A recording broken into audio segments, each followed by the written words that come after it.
नमस्कार, स्वागत है आप सभी का। न्यूज 18 देख रहे हैं आप। मैं हूं आपके साथ प्रिया शर्मा। बड़ी खबर के साथ शुरुआत करते हैं। अयोध्या में राम मंदिर ट्रस्ट की अहम बैठक हुई। इस बैठक में चंपत राय, अनिल मिश्रा का इस्तीफा मंजूर कर लिया गया है। कृष्ण मोहन अंतरिम महासचिव बनाए गए हैं। चंपत राय की जगह कृष्ण मोहन ट्रस्ट के महासचिव बना दिए गए हैं। ट्रस्ट का कामकाज अब से कृष्ण मोहन ही संभालेंगे। सभी दोषियों को दंड मिलना चाहिए। बैठक में इस विषय पर भी चर्चा हुई। जो राम मंदिर चढ़ावा चोरी का मामला चल रहा है, किस तरीके से इसे आगे बढ़ाया जाए और जल्द से जल्द कैसे सारे आरोपियों को पकड़ लिया जाए, इस विषय में भी इस बैठक में चर्चा की गई है। हालांकि आपको बता दें कि चंपत राय और अनिल मिश्रा इस बैठक में मौजूद थे। बैठक हुई और दोनों के इस्तीफे मंजूर कर लिए हैं। मंदिर के महासचिव अब तक चंपत राय थे, लेकिन अब से कृष्ण मोहन चंपत राय की जगह लेंगे। उन्हें अंतरिम महासचिव बना दिया गया है। कृष्ण मोहन ट्रस्ट के महासचिव बने हैं और अब से सारा का सारा कामकाज, मंदिर में चढ़ावा क्या आ रहा है, सारे नियमों के साथ अब से ये सारी जिम्मेदारी कृष्ण मोहन ही संभालेंगे।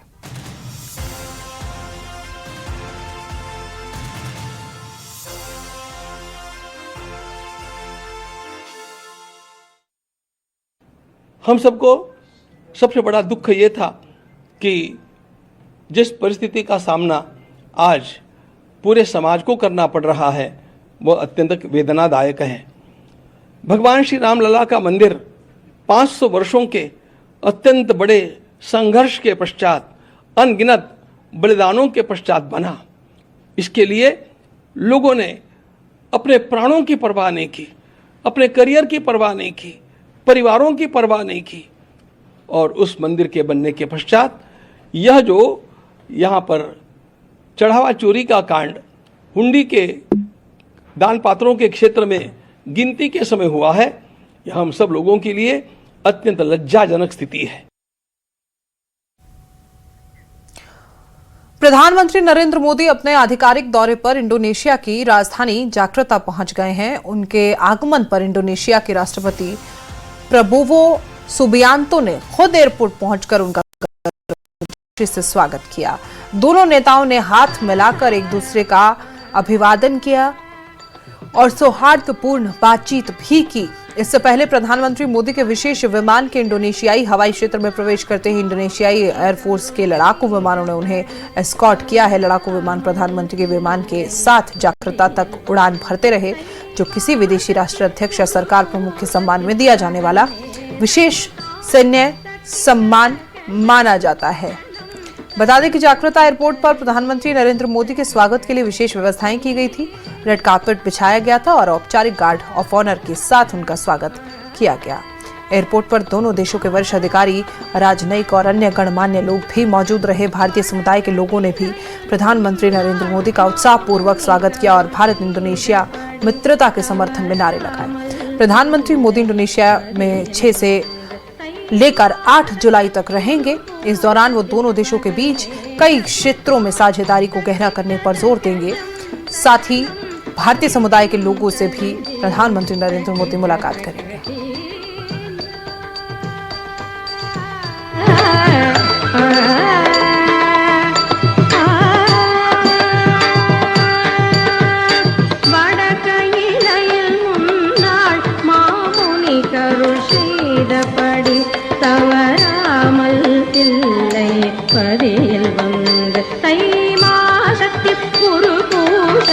பகல் நேரத்தில் தட்டி கதகஜம் தகனம் தரிக்கும் தரிதீம் தட்டி கதகதி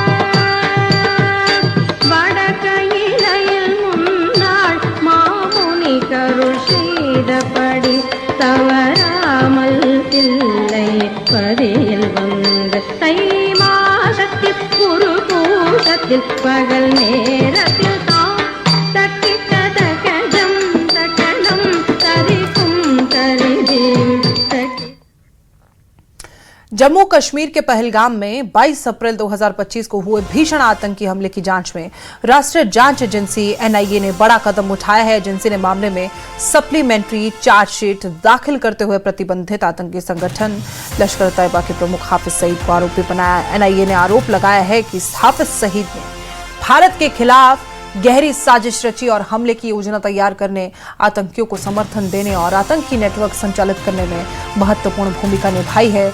एनआईए के अनुसार जांच में सामने आए साक्ष्यों के आधार पर हाफिज सईद और उसके आतंकी नेटवर्क की भूमिका को सप्लीमेंट्री चार्जशीट में विस्तार से शामिल किया गया। एजेंसी का कहना है कि पाकिस्तान से संचालित आतंकी तंत्र ने भारत में बड़े आतंकी हमले को अंजाम देने के उद्देश्य से साजिश रची थी, जिसके तहत पहलगाम में निर्दोष नागरिकों को निशाना बनाया गया। गौरतलब है कि 22 अप्रैल 2025 को जम्मू कश्मीर के प्रसिद्ध पर्यटन स्थल पहलगाम में आतंकियों ने हमला किया था।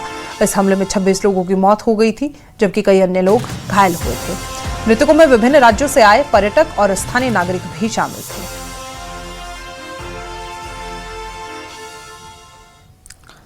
वहीं दिल्ली लाल किला ब्लास्ट मामले में पटियाला हाउस कोर्ट ने सुनवाई की है। 13 जुलाई तक अब ये सुनवाई टाल दी गई है। अगली सुनवाई एनआईए की ओर से दाखिल मृतकों के शरीर के अंगों से जुड़ी फॉरेंसिक रिपोर्ट की जांच होगी। एनआईए इससे पहले डॉक्टर शाहीन सईद समेत 13 आरोपियों के खिलाफ चार्जशीट दाखिल कर चुकी है और अब अगली सुनवाई इसी मामले में 13 जुलाई को होनी है।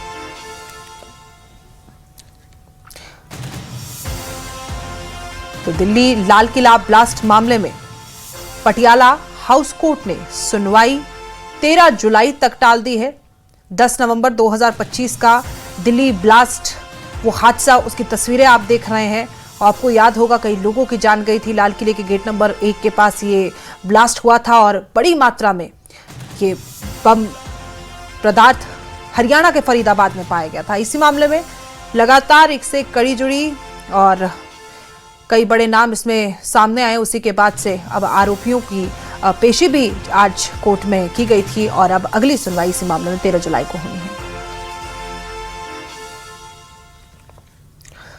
वहीं दिल्ली पुलिस की स्पेशल सेल ने बड़ी कार्रवाई करते हुए आईएसआई हैंडलर शहजाद भट्टी के नेटवर्क से जुड़े 6 संदिग्ध आतंकियों को गिरफ्तार किया है। गिरफ्तार आरोपियों में 2 अवैध हथियारों की तस्करी में शामिल है, जबकि 2 आतंकी गतिविधियों में सक्रिय बताए जा रहे हैं। जांच में सामने आया है कि दिल्ली के भीड़भाड़ वाले इलाकों में पेट्रोल बम फेंकने की साजिश रची जा रही थी। आरोपी लगातार शहजाद भट्टी के संपर्क में थे और कई जगहों की रेकी कर अहम जानकारियां उसे भेज रहे थे। सभी गिरफ्तारियां दिल्ली से ही की गई है।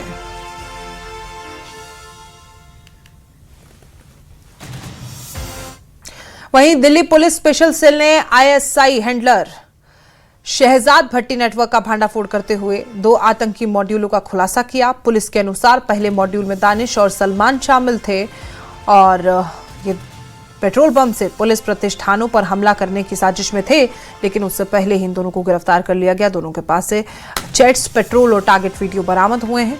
इन्हें विजय घाट इलाके से गिरफ्तार किया गया है। दूसरा मॉड्यूल हसन गुज्जर के नेटवर्क से जुड़ा था, जिसमें तैयब अली, फजल जुबैर और मनकियत सिंह शामिल है। ये हथियारों की तस्करी, रेकी और भर्ती में शामिल थे। फिलहाल मामले की जांच चल रही है। दिल्ली में एक पुलिस एस्टैब्लिशमेंट पे या किसी वाइटल इंस्टॉलेशन पे जो इनके टारगेट थे, वहाँ पे पेट्रोल बम फेंकने आ रहे थे। इनके पास से पेट्रोल बम्स भी मिले हैं और इनको निक ऑफ द टाइम में कल पकड़ा गया रात में, और एक जो दुर्घटना हो सकती थी उसको अवॉइड कर लिया गया है। ये डायरेक्टली टच में था एक हुनैन राणा, जो कि शहजाद भट्टी का एक एसोसिएट है। और शहजाद भट्टी जैसा आप जानते हैं कि आईएसआई का एक प्रोटेजी है, जो आईएसआई की बेहस्ट पे एक गैंगस्टर है जो काम करता है अपने ग्रुप के साथ में। इनके पास से 3 पेट्रोल बम्स, कुछ इंक्रिमिनेटिंग चैट्स हैं इनकी वो मिली हैं, वीडियोस हैं जो टारगेट्स के वीडियो हैं वो इनके पास से मिले हैं, और एक स्टोलन मोटरसाइकिल वो इनके पास से मिली है। सिमिलरली दूसरा इंसिडेंट है जिसमें 4 लोग पकड़े हैं दूसरे मॉड्यूल में, और ये 4 लोग अगेन शहजाद भट्टी का एक और एसोसिएट है हसन गुजर, जिसको एक उसकी आईडी चलती है आज़ाद पंछी के नाम से। आपने इसका जिक्र पहले भी सुना होगा, जब ये नकली सिम कार्ड बेस्ड सीसीटीवी कैमरेज लगाए गए थे उसमें भी इसका नाम आया था। ये वही हसन गुजर है जो सीसीटीवी वाले नेटवर्क में भी इसका नाम आया था। आज़ाद पंछी के नाम से ये एक आईडी चलाता है, और इसके टच में कई लोग थे जिनको ये वेपन्स देता था, और अगेन इन वेपन्स का इस्तेमाल एंटी नेशनल एक्टिविटीज़ में, टेररिस्ट एक्टिविटीज़ में होना था। दिल्ली पुलिस की intelligence fusion and strategic operations यानी आईएफएसओ ने बड़ी कार्रवाई करते हुए चंद पैसे लेकर फर्जी आधार कार्ड समेत दूसरे सरकारी डॉक्यूमेंट बनाने वाले गिरोह का भांडाफोड़ किया है। आईएफएसओ ने कार्रवाई करते हुए 2 आरोपियों को गिरफ्तार किया है। ये गैंग लोगों से पैसे लेकर नकली डॉक्यूमेंट्स बनाने का काम करते थे। ये गैंग आधार कार्ड से लेकर नकली मृत्यु प्रमाण पत्र तक तैयार करता था। पुलिस अब आरोपियों को गिरफ्तार कर आगे की कार्रवाई करने में जुट गई है।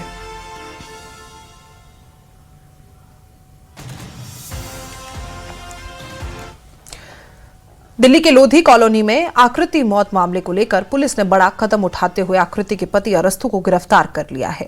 आकृति का शव ससुराल के करीब 10 किलोमीटर दूर संदिग्ध परिस्थितियों में मिला था, जिसके बाद परिवार ने ससुराल वालों पर हत्या का आरोप लगाया था। परिजनों का दावा है कि आकृति को लंबे समय से प्रताड़ित किया जा रहा था और हत्या के बाद पूरे मामले को आत्महत्या का रूप देने की कोशिश की गई। अब पति की गिरफ्तारी के बाद जांच नए मोड़ पर पहुंच गई है, जबकि परिवार दोषियों के खिलाफ सख्त कार्रवाई की मांग कर रहा है।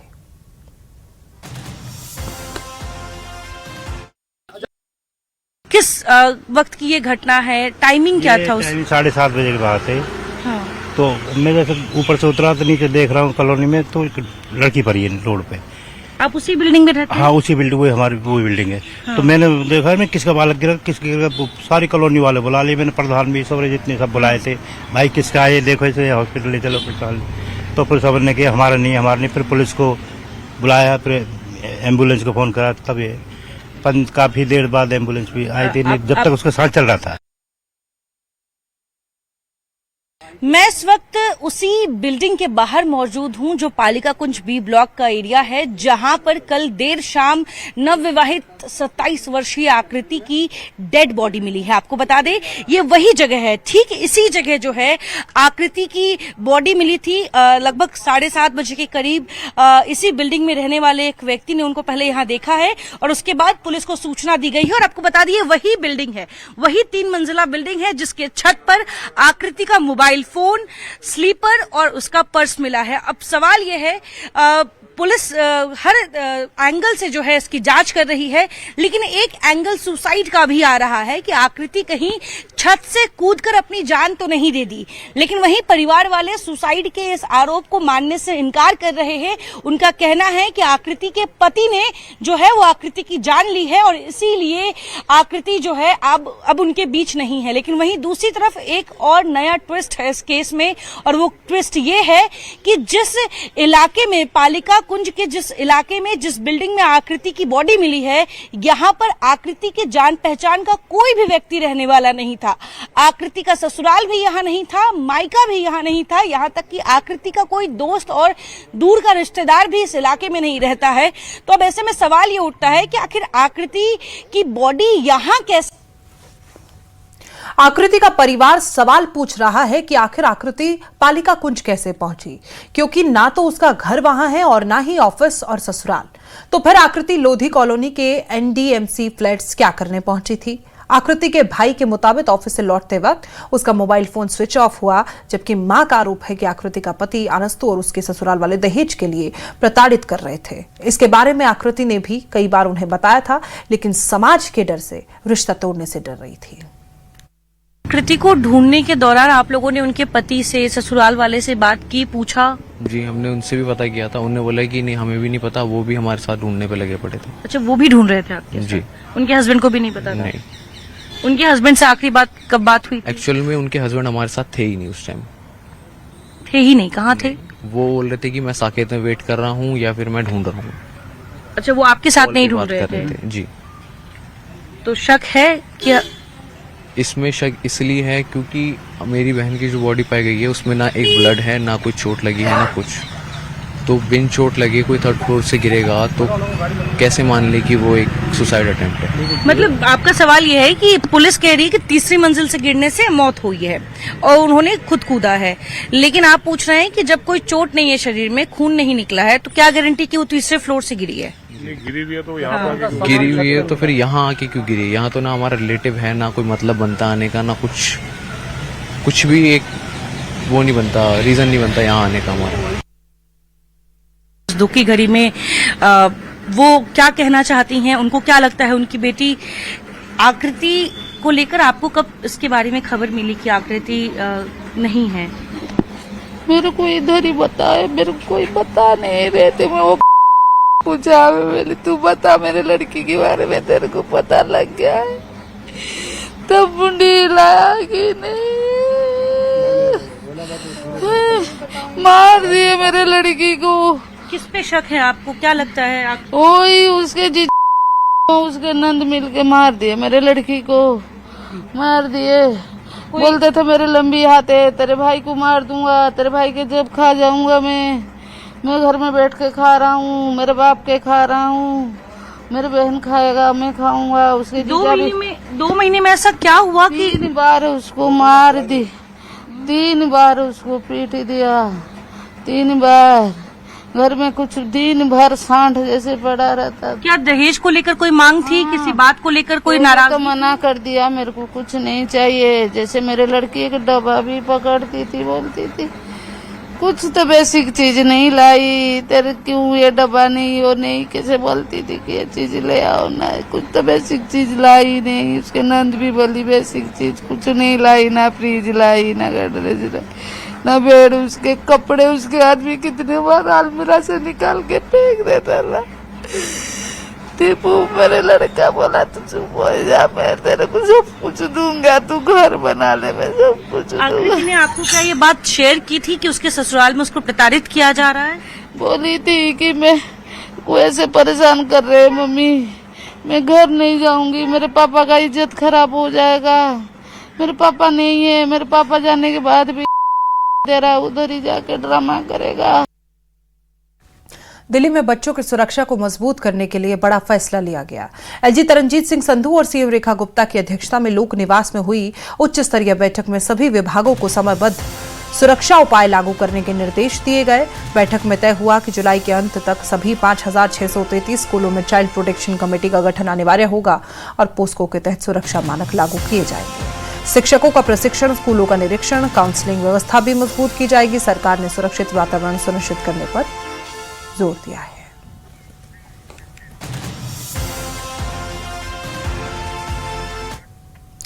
दिल्ली की मुख्यमंत्री रेखा गुप्ता ने मुख्यमंत्री जन सेवा सदन में आयोजित कार्यक्रम के दौरान रोहतास नगर और बवाना विधानसभा क्षेत्र के जरूरतमंद परिवारों को आर्थिक और सहायता प्रदान की है। इस दौरान उन्होंने लाभार्थियों से मुलाकात कर उनका हालचाल जाना है और भरोसा दिलाया है कि दिल्ली सरकार हर जरूरतमंद नागरिक के साथ पूरी तरह संवेदनशीलता और प्रतिबद्धता के साथ खड़ी है। मुख्यमंत्री ने कहा कि सरकार का उद्देश्य केवल योजनाएं बनाना नहीं है, बल्कि सुनिश्चित करना भी है और सहायता वास्तव में उन लोगों तक पहुंचाना है जिससे इसकी सबसे ज्यादा जरूरत है। उन्होंने कहा कि किसी भी परिवार को कठिन परिस्थिति में अकेला नहीं छोड़ा जाएगा। सरकार हर संभव सहयोग उपलब्ध कराने के लिए काम कर रही है। अधिकारियों को निर्देश दिए गए हैं कि जन कल्याणकारी योजनाओं का लाभ पात्र लोगों तक बिना किसी आवश्यक देरी के पहुंचाया जाए और सहायता वितरण प्रक्रिया को और अधिक पारदर्शी बनाया जाए। कार्यक्रम के दौरान रोहतास नगर विधानसभा के विधायक जितेंद्र महाजन भी मौजूद रहे और इसी के साथ